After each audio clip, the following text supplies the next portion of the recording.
Hey everyone, this is Hope from Pros Before Bros. Just doing a touch up or a touch base. That's what I want to say.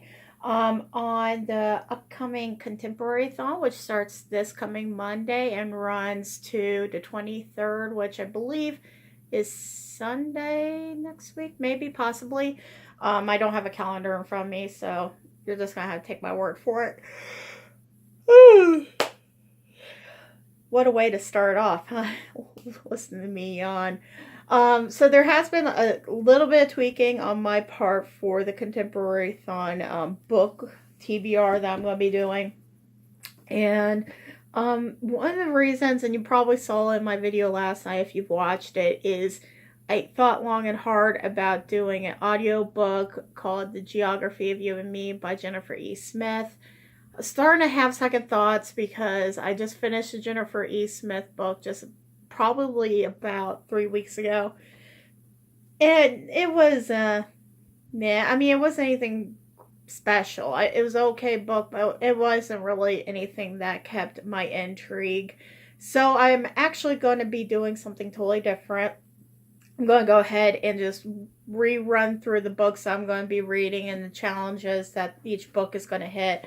So the first book, oh goodness, I got the hiccups. Sorry. I feel like I say that a lot in like every video. The first book I'm going to be reading is The Summer of Jordi Perez and the Best Burger in Los Angeles. I talked a little bit about this book in my original Contemporaryathon TBR announcement. But the reasons why I'm going to be reading this book in terms of challenges is it's read a contemporary with orange on the cover. And as you can see, there's orange right there. There's orange back here. There's orange back here. The cover is super pretty and I love it. And read a diverse contemporary. So this cover, well, not this cover, this book is about a young lady who is part of the LGBTQ community, and basically talks about her life. She's a plus size girl. Obviously, I'm a plus size girl, so I can relate to her in that aspect. But she talks about how it's a journey through her life, essentially, as a plus size fashion blogger, aspiring designer. So I'm really excited about this book. So that's going to be the second challenge there. And also read a contemporary that is a 5-star prediction. I have a feeling I'm going to love this book. So it's definitely going to be 5 stars in my opinion. And the next book that I am going to be reading is Victoria Schwab's City of Ghosts. This has been making its way all over BookTube, and I follow Victoria Schwab on Twitter, and she's getting a second reprinting, I think, starting this week of this particular book. So it's selling out like crazy. A lot of people seem to love this book. But I'm reading it for the challenges. Read a dark, taboo, spooky contemporary. Read a contemporary from a new to you author. Surprisingly, I've never read Victoria Schwab. I don't know where I've been, obviously under a rock somewhere, because her books seem very, very amazing. They seem right up my alley. I just never picked them up. So this is going to be the first book I'm going to pick up. And Julie from Pages and Pins loves this book. She has commented on my past Contemporaryathon video and said that she really adored this book. She got our copy of this book and read it, and she even mentioned, even though it's a middle grade book, she says it's spooky. It creeped her out a couple times too. So I'm definitely looking forward to reading this. Basically, it's about a little girl. She has powers where I believe she could lift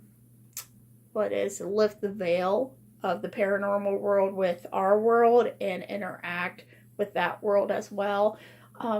Sounds spooky. Sounds like it's right up my alley. So I can't wait to read it. And yeah.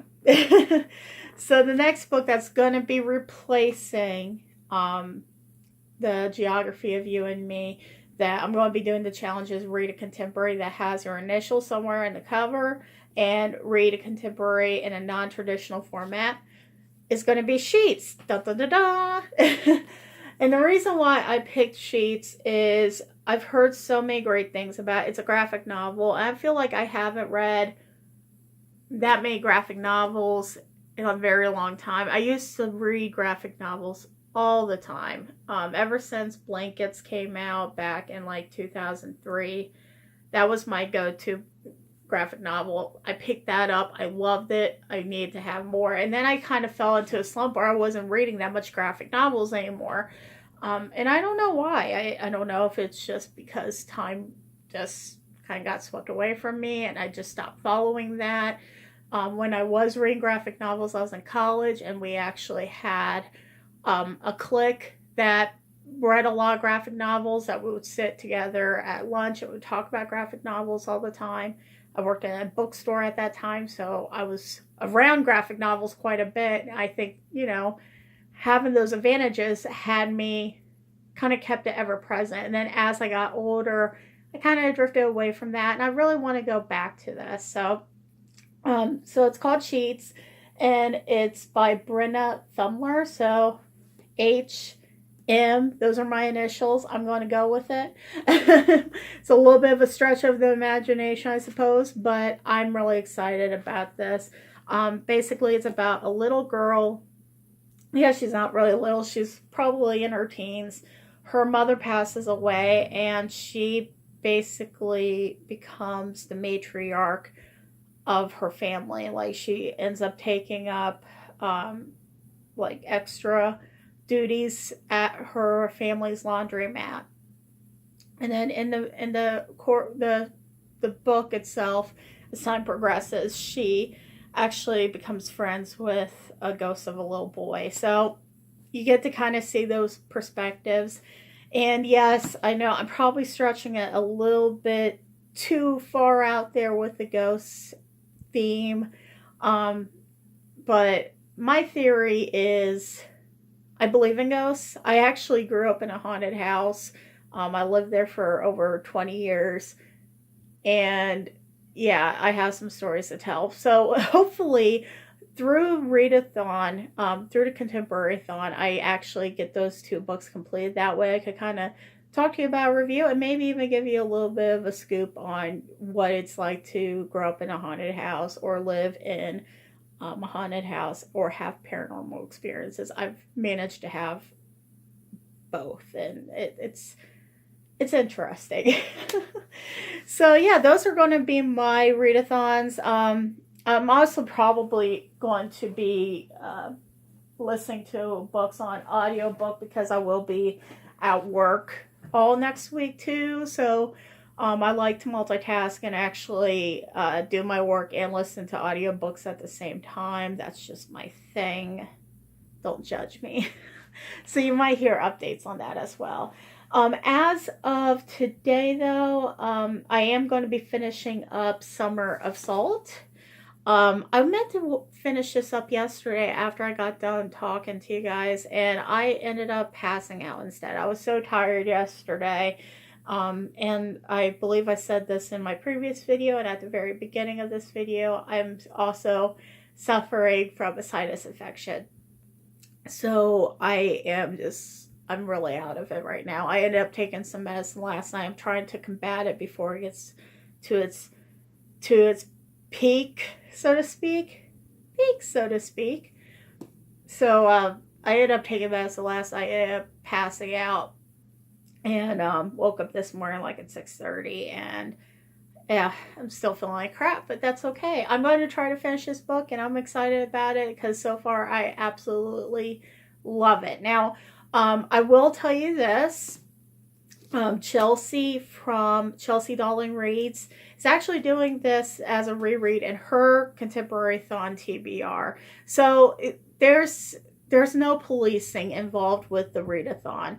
Contemporaryathon. I keep on saying readathon. It is a readathon, but I want to use Contemporaryathon since there's so many different readathons out there. And I'm pulling you guys just a little bit closer. Isn't that a little awkward? I bet it is. But she's actually reading this book as well. She loves this book so much. I think she's the #1 fan of this book. She's winning. She's winning really hard with this. Um, it is a great book. It has an element of magic in it. There are some scenes that are a little bit dark. I will give you that. I'm not going to give you any spoilers, though, if you choose to pick up the book for your Contemporaryathon. I really want you guys to immerse yourself and enjoy it on your own without side commentary. So I'm not going to go into too much detail. And in fact, I probably won't do a review on this until next week because I don't want to give spoilers or anything. So, but yeah, I'm going to be finishing this up this week. I might just kind of bash it all together with my Contemporaryathon as well. And then, of course, I've had some recommendations. I went ahead and Chelsea actually gave me this idea too. She did like her favorite contemporaries, and then Natasha from My Reading is Odd did her favorite contemporaries, and I believe Julie has even put videos out there from Pages and Pens.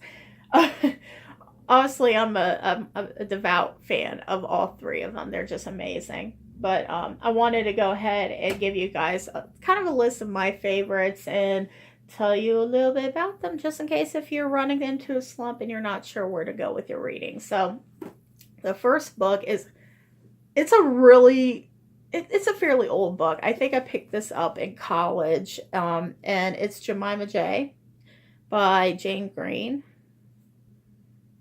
And it's about a girl that I have my conflictions with this book. It's really good. It's really good. Don't get me wrong. It's about a girl that, or a young woman that is trying to lose weight. She is a little bit heavier. She has a crush on a guy inside her office, and she kind of puts him on a pedestal. She makes him unattainable. And then it turns out that she starts to have an online relationship with this really buff and stuff kind of guy. So she wants to impress him because he really wants to meet her. So she drops a whole bunch of weight. And that's the part that kind of conflicts with me a little bit. I don't think you should have to change yourself for anyone as long as you're happy with yourself. And it takes an unusual twist. So this is a contemporary romance. Like I said, it's a little bit dated because I think it was released in 2000 maybe. Let me just take a look here. Oh, let's see. 1999, I was fairly close. So it is very, it has some date to it, but it's very good. I think it's easy to read with the times. The only thing that I'm now noticing is that the inside, I don't know if you guys can read that or not, the inside says a novel about ugly ducklings and swans. I'm really hoping they're talking about character rather than physical appeal. That just kind of is off-putting. But I did love this book. So if you guys are interested, I'm sure Kindle has it for fairly cheap since it's a little bit dated. Definitely check that out. The next book, and you guys probably saw the review on this, I absolutely love this book, is Ivy Aberdeen's Letter to the World by Ashley Herring Blake. I just finished this up. It's a middle grade book, and it's about a girl who her life changes drastically overnight. She actually goes through an experience where she loses her home to a tornado, and it is devastating. I think she's like 13 in the book. She's 12 going on 13. Here we go. She's 12 going on 13. She's trying to navigate her way through life. And the one thing she has that's always a constant is her little notebook that she draws in. And as she's drawing in the notebook, she discovers that she might have feelings for girls rather than boys. So she's questioning her sexuality. She's going through that awkward phase I think all of us have been in one point in our lives. So this is her journey. It's a beautiful book. I actually gave it a 3.75 out of 5. And I think the reason why I primarily did it is I felt like there wasn't much closure at the end between her and another character. nothing necessarily wrong. And I feel like the publisher missed out on an opportunity. I really feel like they should have tried to incorporate some of Ivy's drawing, so to speak, into the book to make it a little bit more personal. But I think this is a beautiful book. Just content alone, I would give it a 5-star. So, yeah, that's one book that I could recommend. I believe that Amazon has that. I don't think I paid much for mine. I think it was like $12, if that. So, and then the next 2 books I'm recommending is from one of my favorite authors, and her name is Meg Letter. She is actually a Cincinnati local. It turns out that she was friends with my sister-in-law. And I actually met her recently, and she inspired me so much that I've actually started writing again. So, but the first book in the collection I'm going to recommend is The Museum of Heartbreak. This book, oh my God, you guys, I love this book so much. It's everything that I would possibly want in a book. So, the main character, her name is Penelope. I believe she lives in the Upper East Side of New York. She's in her senior year. Her name's Penelope Marks. She starts her own personal museum, and the museum obviously is called the Museum of Heartbreak.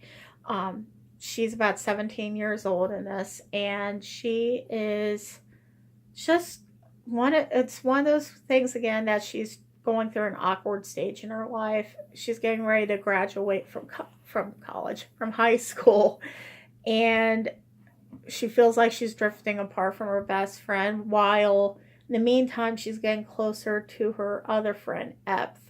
And I know I'm saying his nickname wrong, but she's getting really close to him, and she's just trying to deal with those feelings. Just the conflicts that comes with first love. And it's a beautiful, beautiful book. I want to show you guys how each chapter opens. Each chapter opens with a little drawing. I could get my camera to focus so you can see it. So I don't know if you guys can see that or not. Let me see if I can find another. But it's just like a museum. Like when you walk into the museum, they have the little card next to the artifact, if you will, that tells you the reason why, what the artifact is and where it was acquired from. So this book actually was the reason why I got my book sleeve with the dinosaurs all over it, because dinosaurs is a theme in this book. So yeah, it's a great book, and it is out in paperback now. So definitely check this out as well. It's a very quick read. I think I read it within 2 days, if that. The second is Meg's most recent book, and it is Letting Go of Gravity. It is also contemporary, YA contemporary, and it follows a young lady that... let's see, I always forget her first name. It's Parker. It follows a young lady by the name of Parker, and she has a twin brother named Charlie, and they're named after a musician by the name of Charlie Parker. The setting is here in Cincinnati. I think that's another reason why I just love this book, because it talks about all these places that I consider my haunts. Living here in Cincinnati, and it's just so cool to experience it inside the book in the perspective of a 17-year-old girl. So, a little backstory. Charlie, Parker's brother, twin brother, is actually in remission from cancer. And honestly, that kind of illness can take drastic effects on relationships and just your personal well-being and just how you feel like you fit in with your family life, with society and whatnot. So Charlie is dealing with his own demons, and just the fact that he is so young and he had that brush with death. He's got a lot of issues, obviously. He's trying to deal with it. Parker is trying to deal with it as well, because this is causing them to drift apart. And one thing that Parker has always had in her mind is that she was going to be a doctor. When her brother Charlie was in the hospital of cancer, the first thing that she told her dad was, I want to be a doctor so I could cure cancer so Charlie and nobody else has to go through this again. Well, as time goes on, she realizes maybe that's not the path she wants to take. So this is really a coming of age book where you look at your current time and trying to find your own truth and what you want to do with yourself. And guys, this book gave me the feels so hardcore. There was a few times I cried. I listened to David Bowie's Space Oddity probably a dozen times reading this book because it's a theme throughout the book. Definitely a good book. So if you are looking for something that's going to pull at your heartstrings and just make you all gushy inside, those two books are a pretty good start. So, all right, next book I got here for Contemporaryathon is Bad Romance by Heather Demetrios. This is actually another rarity in itself. I gave it 5 stars, and I don't really give too many 5 stars out there at this point. That might honestly change. But I loved this book so much. It's very emotional, and I will tell you, it has some triggers. It deals with domestic abuse, and it deals with rape. It can be a very, very touchy book to read. But it's well worth it. If you have the strength to read through it, I would recommend it. I actually was saying in the very first review of this book that I did that if I could get like $1 million and buy every copy out there and just hand them out to every teenager on the planet, I'd probably do it. I wish this book was around when I was a teenager because it would save me a lot of grief. But it's an amazing book. I also recommend this one as well, too. And, of course, this is a classic, Nick and Nora's Infinite Playlist. And this is by Rachel Cohen and David Lethian. I hope I said his last name right. He's written quite a few different books, but they did a collab of this book. Oh, my God, has it been 10 years? It's been a while. And I love it. It's one of my favorites. It's a very quick read. Basically, it covers 2007. Nope, 2006. Oh my God, it's 12 years old. It's still a classic, though. It covers the evening between a boy and a girl, Nick and Nora, obviously. And basically, their kindling relationship. It's a very good book. I love it. It's a classic, and it's a very quick read. Just going through here real fast. The next book I'm recommending is The Kiss Quotient by Helen Hong. I've heard some people say that they liked it. I've heard other people say that they weren't that big of fans. It does have a little bit of steamy moments in it. I don't know if that makes you uncomfortable or not. But it's a contemporary romance, and it's about a young lady by the name of Stella who has Asperger's, where it's on the autistic spectrum, and she has a hard time with intimacy. So it follows her journey as she begins to have, at first it's supposed to be like a business relationship between her and an escort by the name of Michael, and that gradually changes and they end up falling in love.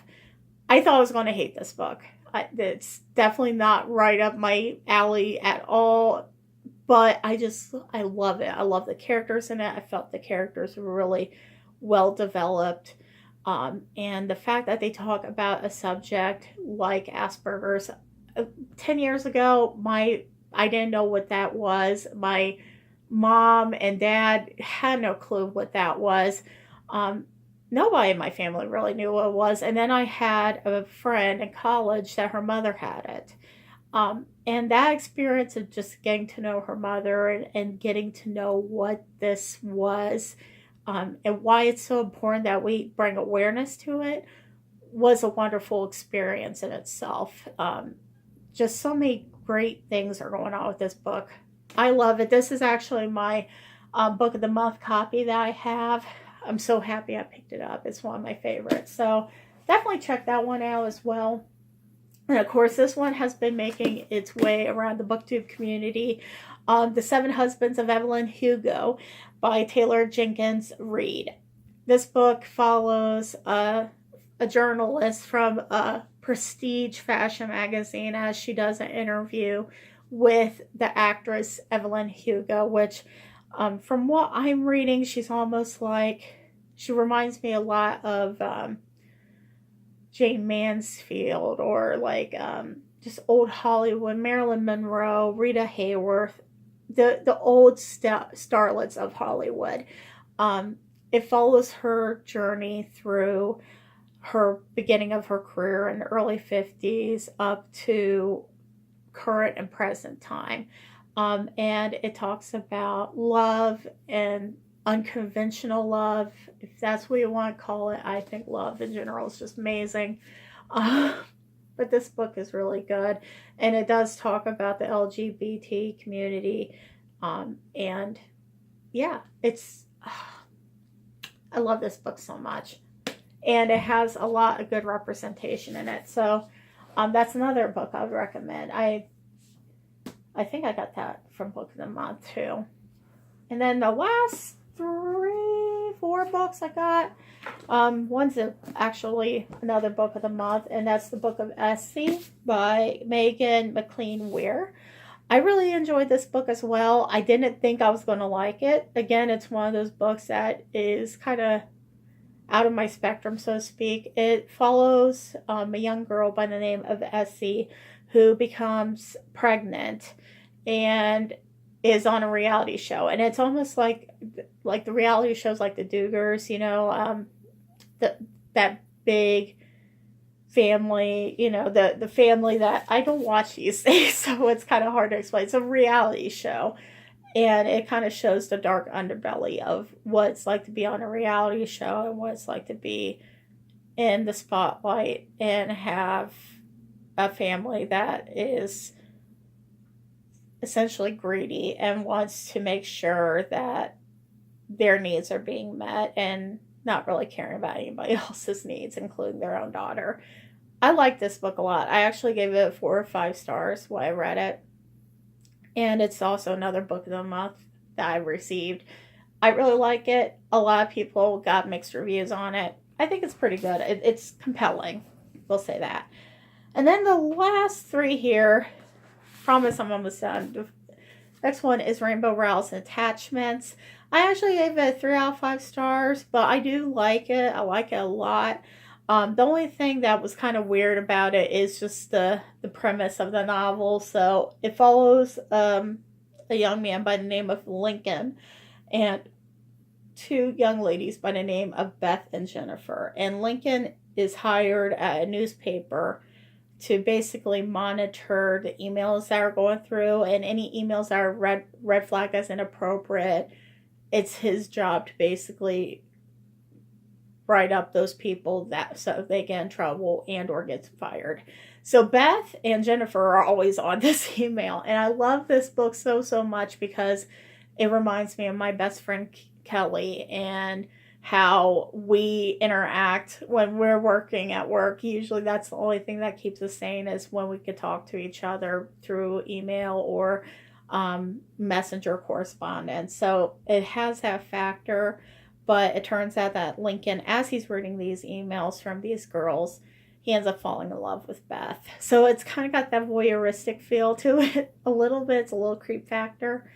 But it is in a nice, lovely little package. They wrap it up, and it turns out that it's really good. And I like it. I like it a lot. And I think it's just one of those things that has to be your cup of tea.